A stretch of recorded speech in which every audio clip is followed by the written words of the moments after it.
Hello again, everyone. Welcome back to King of Dragon Pass. Let's go ahead and proceed into the next year. Allocate our magic. Glorantha is still wounded. God-talkers say that the omens indicate a typical harvest. They sensed that other clans would form bad opinions of us no matter how generous we were. Alright, our reputation is still maxed out. 2 into heroism, 2 into crops, 2 into destiny. Well, then I'm not going to do any diplomacy this year.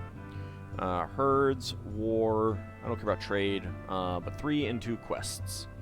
Should be good. We'll go ahead and proceed.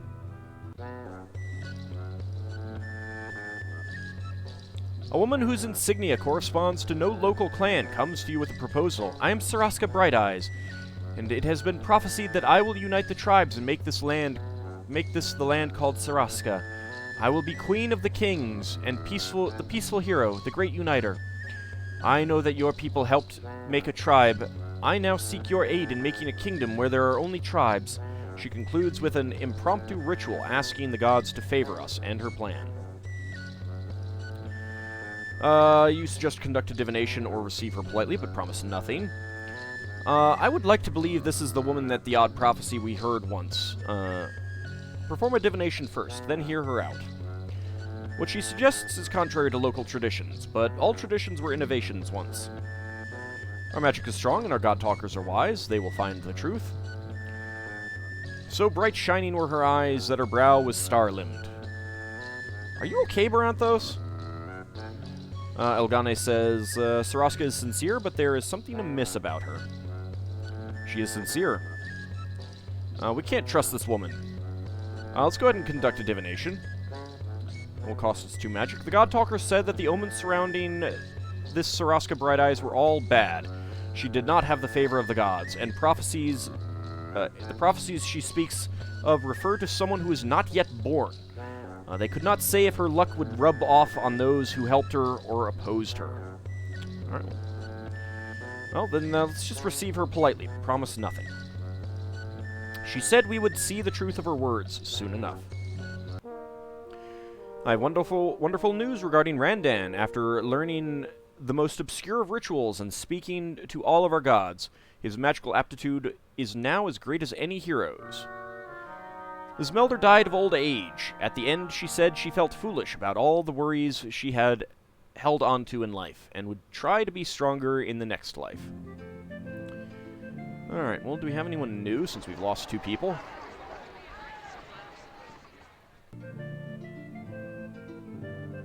Nope, not yet.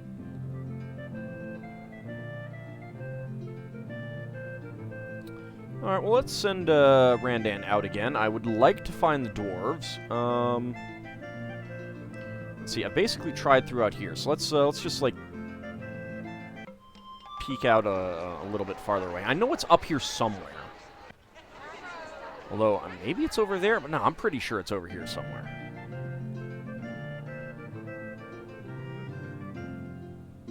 Tried just about everywhere else.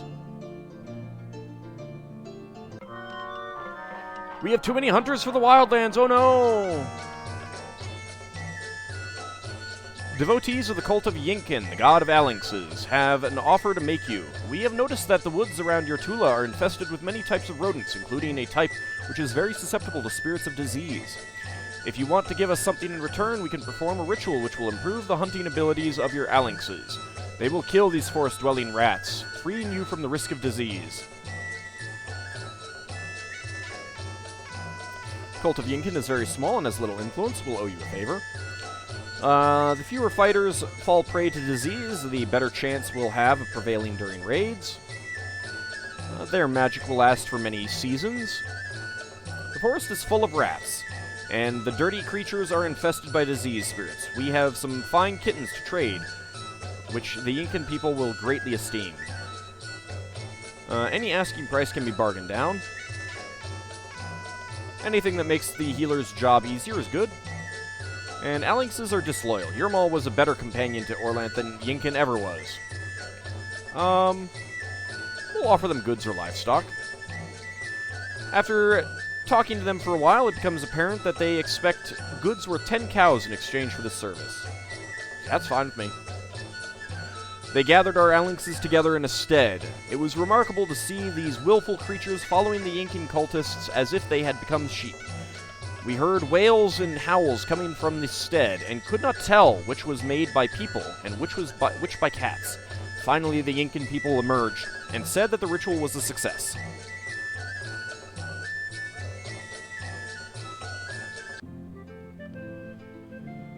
Alright, I should probably sacrifice to oh, I do still have that in effect. Okay.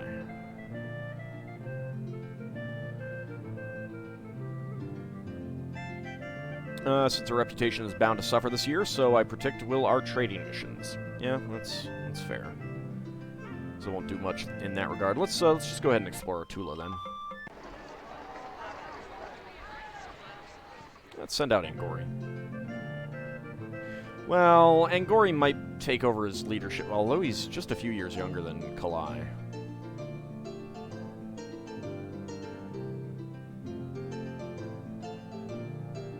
And I'll send out Venharo.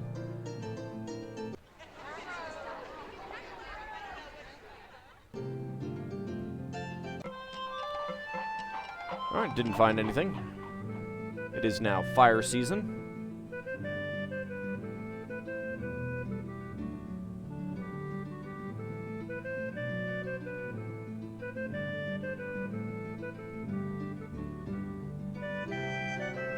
We're okay in Pastureland. I'm just kind of like waiting for the time period that I can do a hero quest, so let's just explore Tula again. Actually, you know what? Let's go back to Quiven Mountains. See if we get something new this time.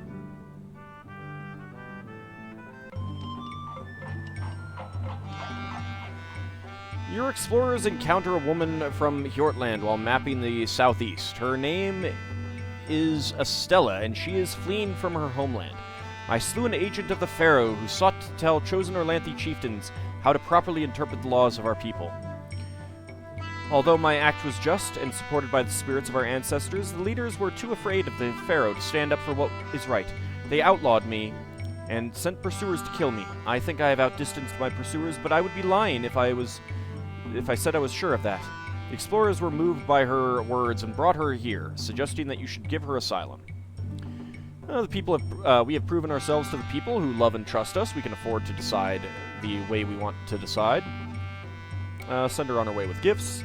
Give her 10 cows worth of easily portable trade goods. Why do we think it honorable that she killed instead of finding a new kind of peace? Turn her away. Well, because it was Pharaoh. It was the Pharaoh's men. If her enemies follow her here, the warriors will be proud to smite them. The people admire her. Adopt her as a weapon thane in the king's household. Give her hospitality, then see her on her way. Do we really need another weapon thane? Yes! She will help us cleanse Dragon Pass of the wretched Konthasos clan. Yeah, we'll adopt her as a weapon thane in the king's household. The people were proud to see a foe of the Pharaoh honored in such a fashion. Ooh.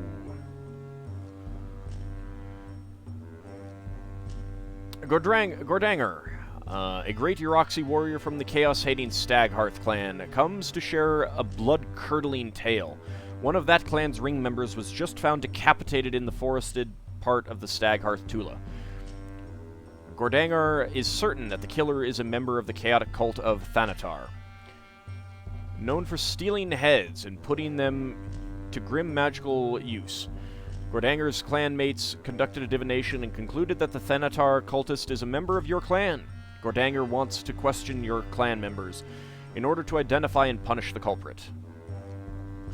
Have the clan ring conduct the questioning. Gordanger's clan is on good terms with us. We can stand up for what is right without risking a feud. He has already decided someone is guilty. Do not trust him. In a divination, the gods are infallible, but the priests who attract their attention and interpret the signs they send are not. We do not wish to anger all the Uroxy of Dragon Pass. I have heard it said that the Uroxy already regard us as unwitting accomplices of chaos. Urox is the foe of chaos. When he fights for us, he is the cleansing wind. When he bullies us, he is the bad wind. The culprit is a woman, no doubt. Yorisar, wow, what is wrong with you? Let's go ahead and conduct our own divination. Gordanger cursed us for wasting time and doubting the superior chaos-detecting abilities of his clan. Our God-talkers said that their God-talkers were wrong. They had misread the signs. Our people were blameless. Then we are going to refuse him. It is clear, then, that you harbor chaos deliberately, Gordanger said. You should know this, foul ones. When the just vengeance of the cleansing wind comes, it comes without warning. Ah, bite me.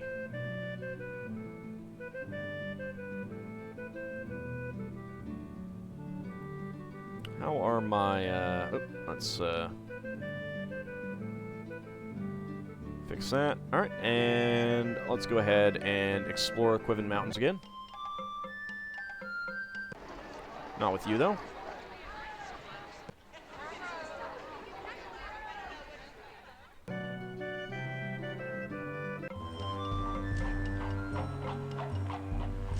While exploring to the south, members of your clan encounter a drooling, wild-eyed hermit dressed in a suit of bark. He froths at the mouth, dances a little jig, and then says, "Ah, you are from the Dragon Clan. The spirits have whispered things about you. You are headed for doom. Doom, I say! Your children will grow beards. This will be but the first of many catastrophes to befall you. The only way to stop this is to sacrifice a thrall to Kalat, the spirit-herding god. If you do not have a thrall, you must sacrifice a treasure. If you do not have a treasure, you must sacrifice 10 cows. If you do not have 10 cows, you must sacrifice 5 horses. Well, we can afford to sacrifice 5 horses. That's true. Kalat is Orlant's brother, the god of winds, and the master of spirits. He is not a god we normally worship. Not every frothing madman you meet in the woods is a powerful seer. Don't sacrifice cows. We have many treasures. We can trade one to Kalat in exchange for good fortune. Kalat is a distant god. Whatever the rest of you decide. We'll sacrifice 5 horses. God-talkers could not say whether Kalat had received our sacrifice, because Orlant's brother is not one of the gods we usually worship, and they did not know which of his signs to look for, but we did get magic.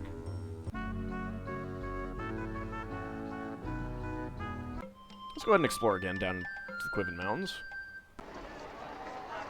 Getting some interesting stuff happen.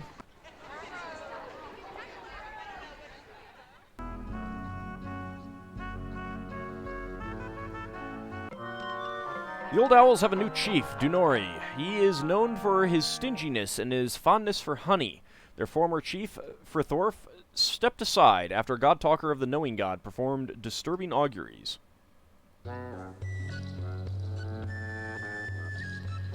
Aski, king of the Esterelder, comes to your tribal moot.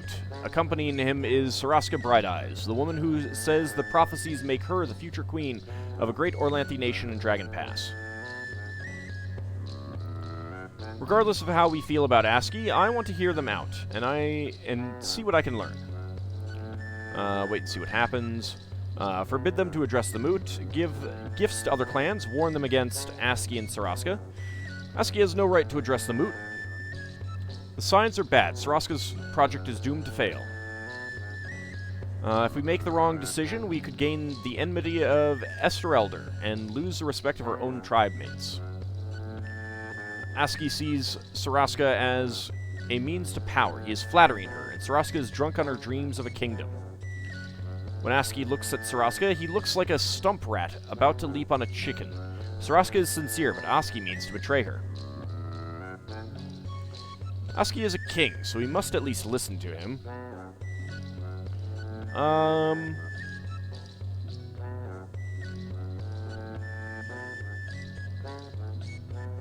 I'm kind of leaning between 1 and 4. Let's give gifts to other clans and warn them against Aski and Saraska.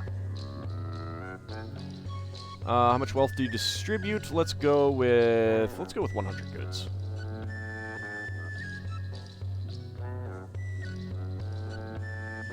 They listened carefully to our warnings and thanked us for the gifts. Aski argues for a confederation of the tribes, with Saraska as the queen of Dragon Pass.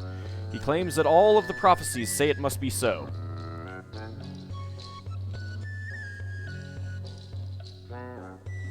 Okay, that's not going to be anything different. We will argue against it. Our words helped sway the other clans. We hooted down Saraska and Aski, scolding them for their rank foolishness. And our magic increased. Ooh. While exploring in the south, your exploration party is attacked by a bandit gang led by a powerful shaman named Garnath.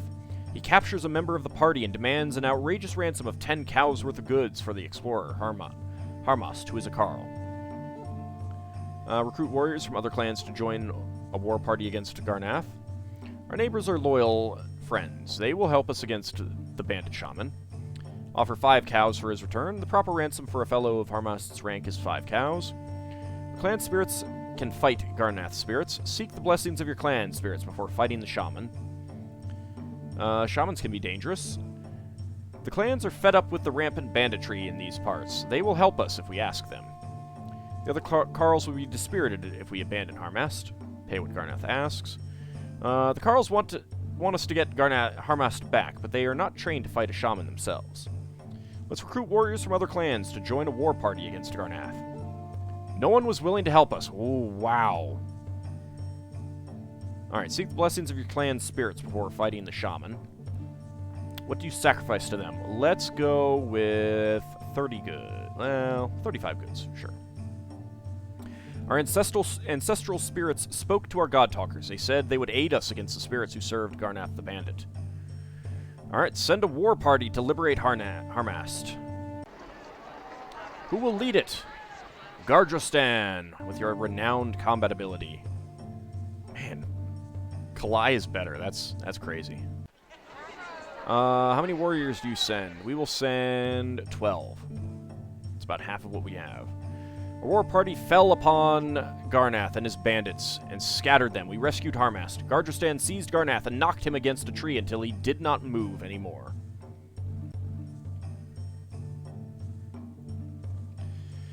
Thanes from the Hendart clan come to lodge a claim against you. Unlike most other clans in the area, their main god is the sun deity Elmal. In their tradition, it is Elmal who is the exemplar of the good chieftain. Elmali clans still worship Orlanth and the other gods, and their laws are otherwise similar to yours. These Thanes are here to complain that Thanes of your clan disrupted their holy ceremonies and lobbed dirt clods at their temple. Compose a poem of apology, offer them compensation. It's true that Elmal walks behind Orlanth, but that is no excuse for such disruptive acts by our weapon Thanes. We must make amends. If we lose at the moot, they will fine us 10 cows. Our magic will suffer if we let them lob dirt at our temple, but if we offend them, they could call on Elmal to curse us, which might be worse. Pour them Orlanth's word mead. A tangible gift shows greater respect than do pretty words. Our magic will suffer if we let them lob dirt at our temple, but we weakened the Elmali magic by doing the same to them. It's good to see Elmal getting picked on instead of Yermal. Of course you'd say that, Yorsar. Let's offer them compensation. What do you offer them? We got enough cows. Let's go with 15 cows. They were satisfied by our offer and said that they considered the claim settled. Alright, it is Earth season. Let's go exploring again. This time we'll actually, let's see, can I get that a little bit lower? Yes, there we go. Not with you, Elgane. Hey, we've got a new guy who is Elmali. Very good at combat.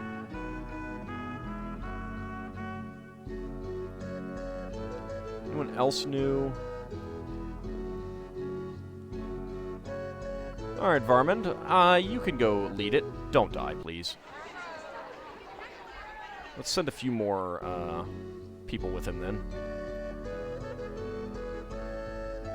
The harvest was typical this year. However, the sacred time rituals we performed for our crops had little effect. Some of the other clans in the tribe had scanty crops and may be asking for favors.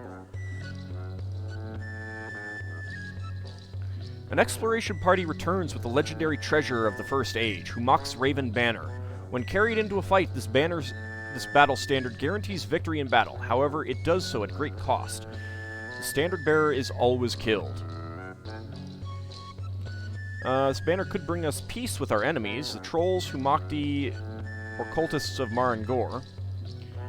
If we must give the treasure away, make sure we don't send it to our enemies. Are you all mad? Of course we should keep this legendary treasure. One of the 10 survivors of the Dragonkill War said that the man ordered to carry the Raven Banner into the battle dropped it early in the battle, thus ensuring victory for the dragons. Any smart trader would try to dicker us down no matter what our starting price, so we might as well start high. It's hard to say what we should ask for such a fabulous treasure. You both want to sell it. Whatever the rest of you decide. Oh, we will go ahead and keep it. We chose to keep Humak's Raven Banner and ponder its bittersweet blessing.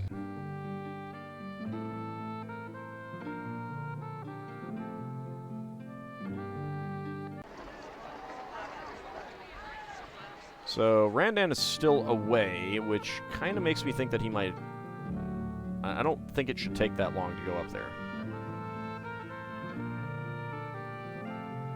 So, the difference between the speeds is that, like, if you go straight down here quickly, all you'll learn is, like, the single hexes down there. Whereas if you go slowly, you get this gigantic hex area. So basically you're, like, ranging out as you're going out there and stuff like that.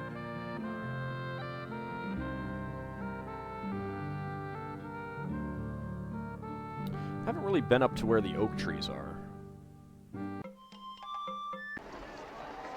Alright, Varmend. You can go up there.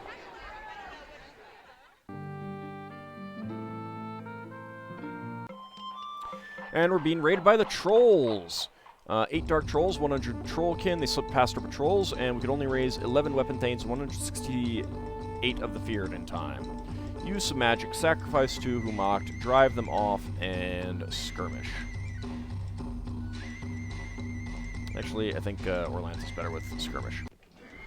The trolls had to charge through a devastating hail of missile fire. The battle is a whirl of deadly shadows and fleeing carls. So far as Angori can tell, no one is really in charge on either side. The battle is raging under its own power, being decided by skirmishes between knots of fighters, charging in and out of the darkness. How should he fight? Fight bravely.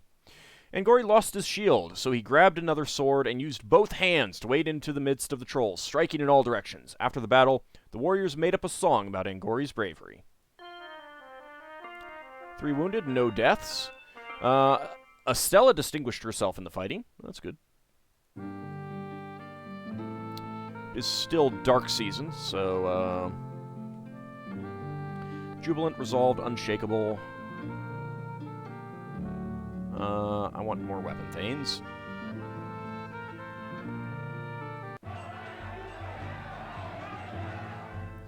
Alright, it is now storm season. Let's go ahead and get a hero quest undergoing. Actually, let me quickly sacrifice for Pathfinder.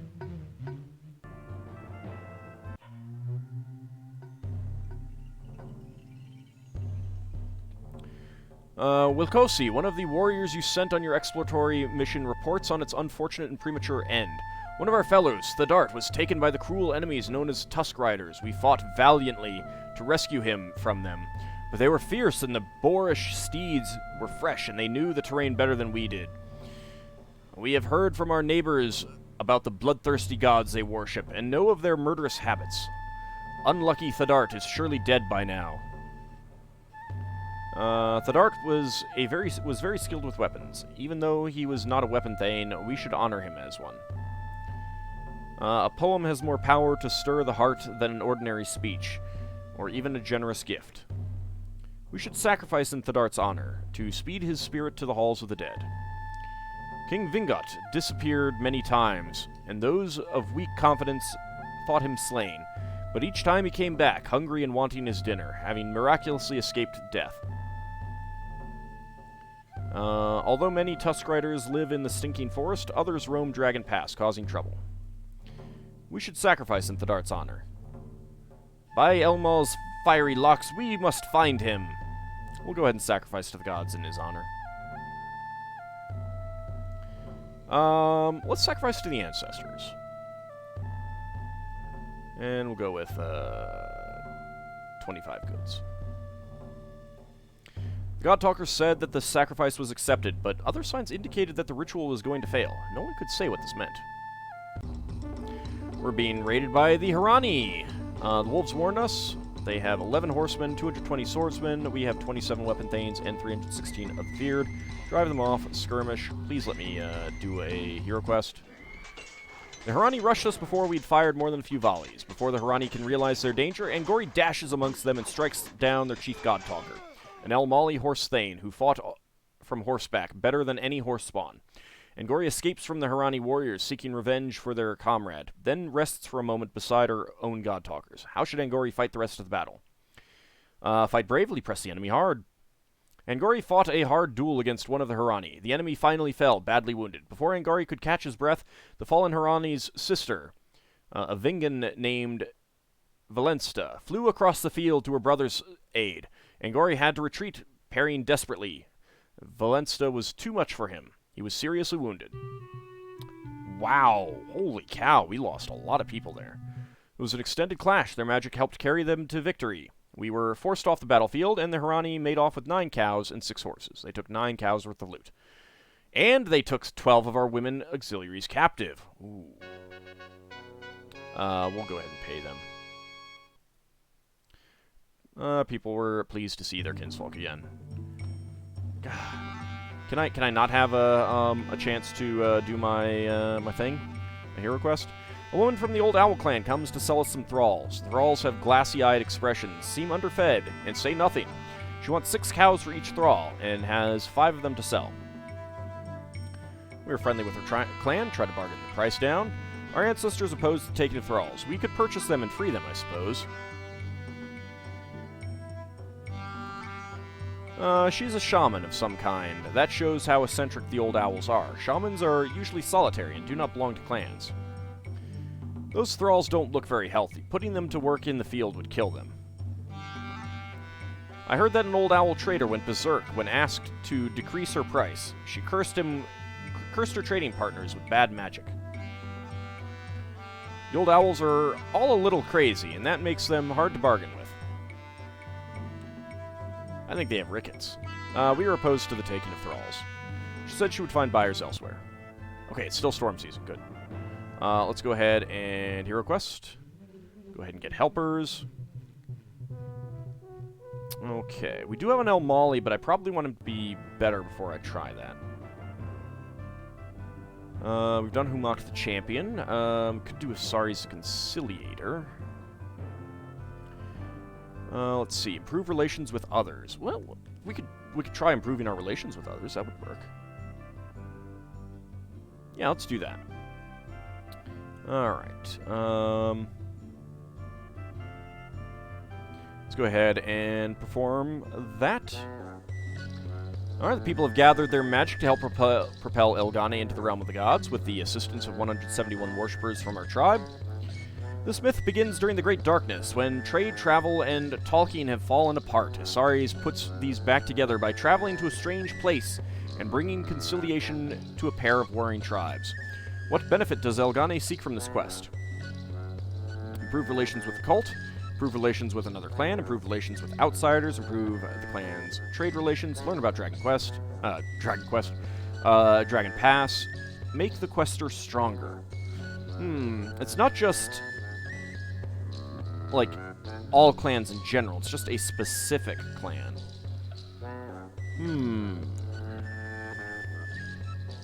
Is there anyone in particular that I would like to do that with?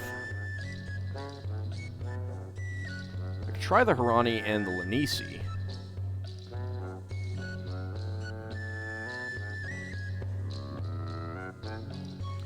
Improve relations with another clan. Yeah, we'll go with the Harani. Alright, you can bring helpers from your clan to take the parts of Lankermai and Stormbowl in the myth. We'll try to contact the gods directly.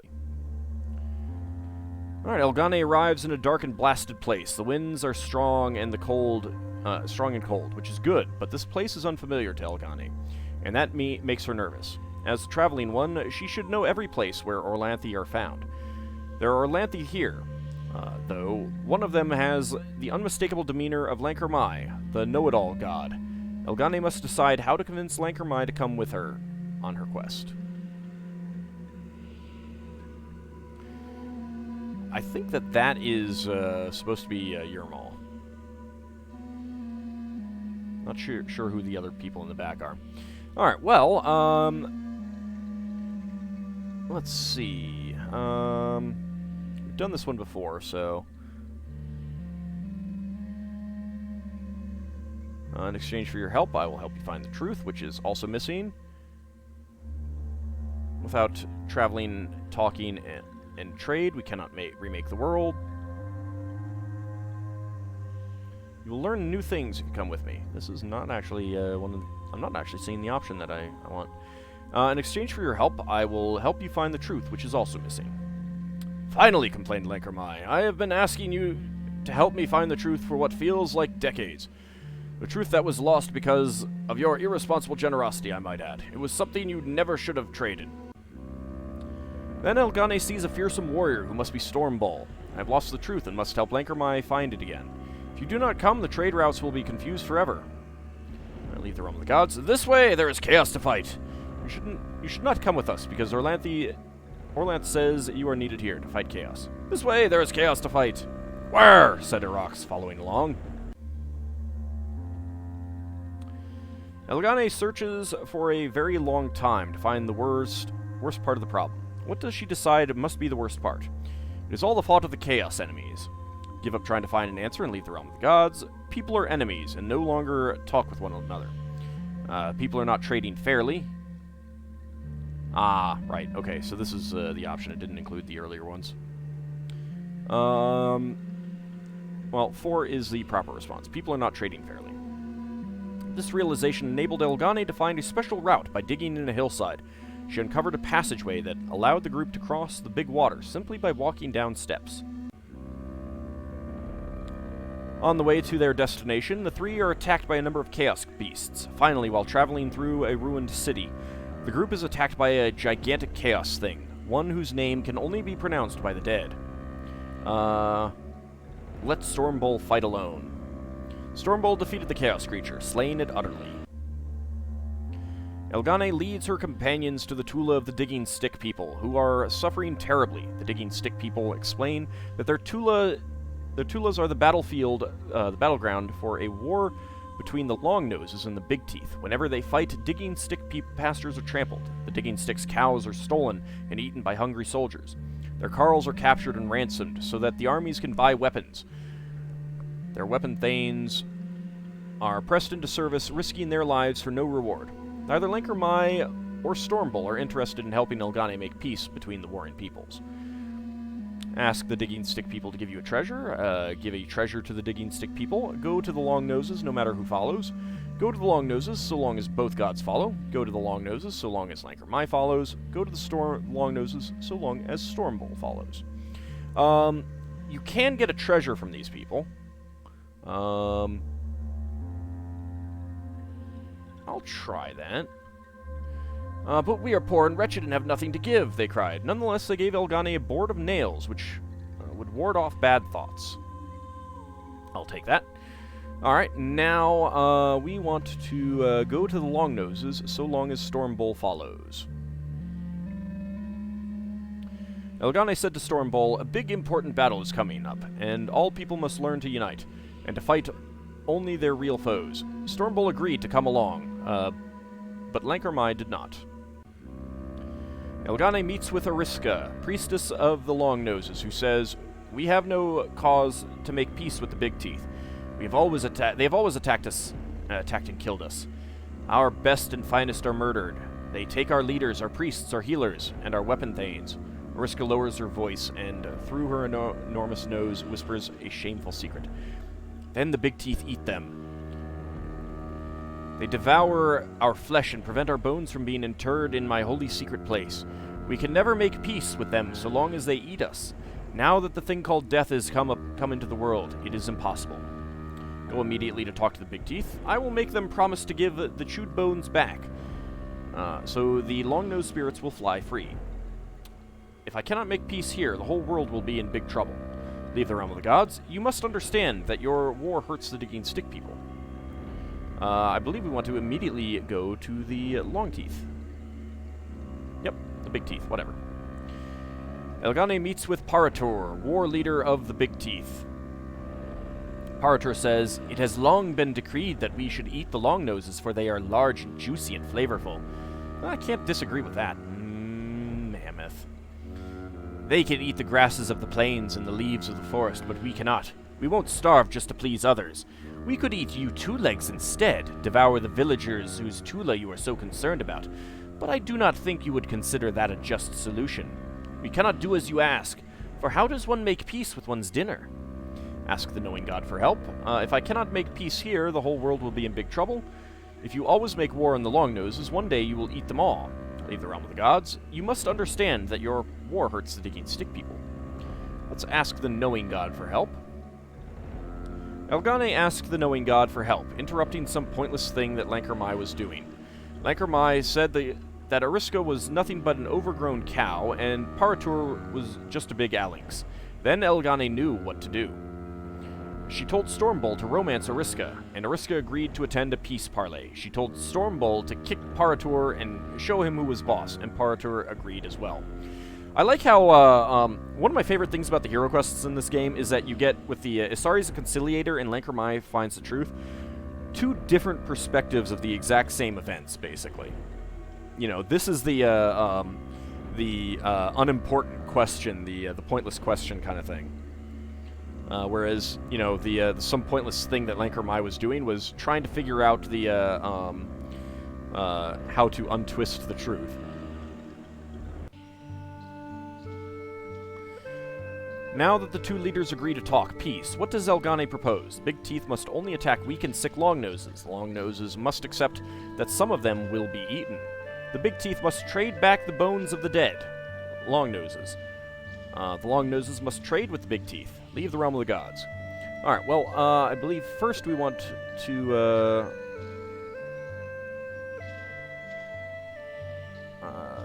the longnoses must accept that some of them will be eaten. Oriska said, "It is one thing to make demands of the longnoses, for we are good people and can be trusted. But what about the Big Teeth, who started this war?" The Big Teeth must only attack weak and sick longnoses. But Oriska and Parator were not yet ready for peace. The Big Teeth must trade back the bones of the dead longnoses. Oriska and Paratur made peace. Through this talking, they made trade, and with trade, traveling began again, and the world started to knit itself back into place. Elgane had done her work, and prepared to leave the realm of the gods. Oriska departed. Stormbull took his leave of Elgane. Then Paratur turned to Elgane and purred, "Now, I never did promise not to eat you, did I?" We can offer to trade treasures, but we already have that. But I think we need to do this. Paratur said, "That is good, so long as it is not one of those stupid digging stick people treasures. My den is already lined with those." So that means do not give the board of nails. Let's see. Bakes bread with less grain than usual. Brightly polished shield that helps us in battle if a trickster's on the ring. Carofin kite. Shifting statue. Silver tongue.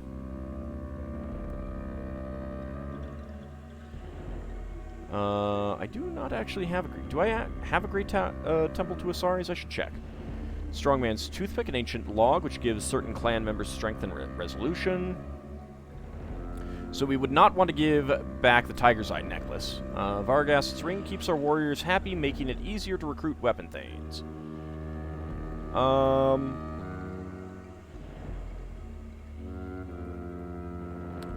I'm going to give up the Carofin kite. I don't really care about that.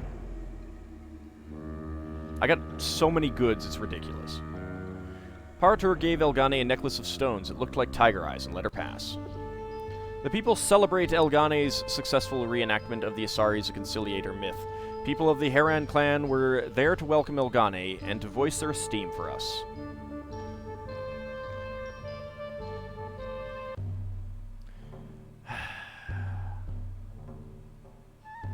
Angry widows confront the clan ring, the death runes smeared in ash on their foreheads. Their husbands were slain when the Hirani last raided you, led by the uncompromising Arkilla.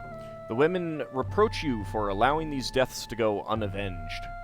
Organize a raid. Although the widows have a right to seek vengeance, try to convince them to let go of hatred and live for their children. That's kind of what I'd be leaning towards. Offer to pay compensation. Organize a raid. Explain that you're trying to keep the clan from being dragged into a feud. Vengeance is important, but don't forget there is always another way. Blood for blood, that's the most basic law. It should be an easy matter for us to take a few lives in reprisal for the Hirani's lucky feint against us. Blood never healed a wound. Only time can cure their sorrow. Do we care no more for the deaths of our proud men than if a cow or horse dies? Strike swift, strike sure. Try to convince them to let go of hatred, live for their children. Eloquent words were spoken, and Arkilla proclaimed that mercy had beaten hatred. Excellent. Led by Karendra, respected Karl, the women of the clan reproach the ring for costly blunders. Battles and raids, even victorious raids, have killed so many husbands and sons that the women do not know how they will raise their families. I think you're overreacting here. I mean, I had like one bad raid. We've taken care of our homes and fields. You have not taken care of our husbands, says Karendra. If things do not improve, we may have to return to our original clans, much as we hate that idea. Arrange suitable marriages with surviving bachelors, or sponsor a marriage contest to draw men from other clans.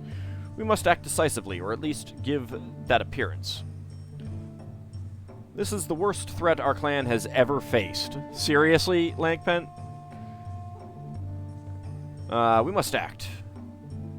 The women will not be the only ones suffering if we don't have enough men to care for the fields. We may need to try something unusual in this instance.